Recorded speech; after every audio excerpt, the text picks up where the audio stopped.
Now, it's no secret the aviation sector has been hard hit during the COVID crisis, but as borders stabilise, airlines are starting to ramp up their services. Virgin Australia is about to outline its COVID recovery plan this morning, and we can bring in the Chief Executive, Jane Hrdlicka, from Brisbane now. Jane, good morning. So what is Virgin doing now to ramp up its capacity?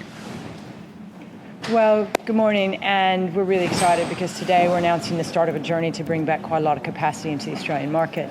And today's announcement is 10 aircraft, 375 cabin crew coming into the team, 220 of which were on a redeployment list. So they're being re-employed, part of the team before and coming back. So it's a very exciting day. You can see behind me the training program in motion, and there's just a lot of energy here today. People are really excited that Australians are back and hungry to travel again. So talk about those cabin crew. Where were they? Had they been stood down? Where were they coming back from? They had been part of our long-haul international crew, or part of Tiger Australia, or part of our regional aircraft team, and they had been put on retrenchment lists and had opted to be on redeployment before leaving the company, so waiting until the last possible moment before taking redundancy. And so we're really excited to be bringing them back.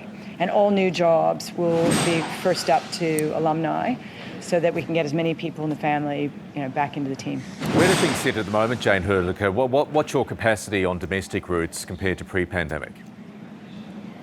Well, by the middle of June, we'll be at about 80. So we're kind of on a steady journey from about 20% in the first quarter of this financial year, about 40 in the second quarter, about 60 in the third quarter, and we'll be back at 80 by the fourth quarter. And we're pretty hopeful that we get back to 100% by the end of this calendar year. So that's the burning desire. And we see a lot of demand in Australia. People are hungry to get back out and travel. Those people who get back in the air are so excited to have taken that first step to get back to normal, and they're hungry to get back into the next and the trips after that. So we're really excited to be playing a big role in that. How will the delayed vaccination rollout program affect Virgin's plans to get back in the air on its international routes? Well, look, I think it's really important that we get the most vulnerable vaccinated, and then we start to get confident in starting border openings. The New Zealand bubble is a nice first step, but there are lots of communities around us that are well ahead of us on vaccine programs, like the US and the UK and Israel, Singapore. There are lots of communities who are well vaccinated that we need to start opening borders with as soon as we possibly can. And once our most vulnerable people are protected, therefore our hospital systems are protected, we need to start getting more confident in taking bold steps, reducing the time in quarantine, changing quarantine rules for people who've been vaccinated, and really starting to do what we've done with domestic borders and slowly begin the reopening process. What do you make of... You can see the impact it's having on the economy. It's great. Greg Hunt, the Health Minister, said this week that even if and when all Australians are vaccinated, that still might not result in the international border being reopened. What do you make of that, and how would that affect your plans? Well, I don't know what sits behind those comments, but if you just look at the simple dynamic at play that put us where we are today, we set about to make sure that the community was protected. And for most people who become infected with COVID, it's a non-event. It's much less impact than having the flu. So it's the most vulnerable that we're trying to protect. Once we have them protected, I'm very confident we'll start to take the right steps to build confidence in opening borders and getting back to normal.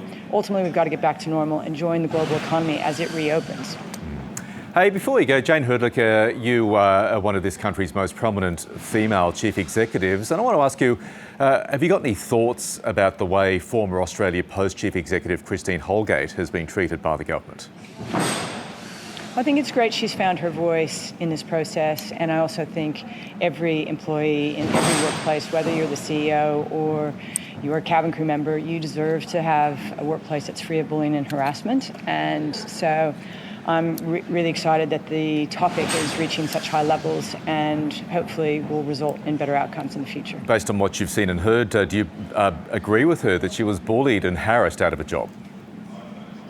I don't have access to all the detail, and so it would be inappropriate for me to comment on that. But I do think the issues around bullying and harassment are important issues, and every workplace should be a safe workplace, no matter where it is. Do you believe she got a raw deal? My job as chief executive. Yeah, do you believe she got a raw deal because of her gender? Do you believe she got a raw deal because of her gender, which is another thing she's arguing? Well, look, again, I don't have access to all the details. there's no doubt that there are issues that exist with unconscious bias, and we've all seen it in different workplaces. I don't know the situation well enough to comment specifically, but it is our job, every one of us at the top of an organization, top of a country, to make sure that our workplaces are safe, fair, and free of harassment. Jane Hrdlicka, Virgin Chief Executive, thank you so much for joining us this morning.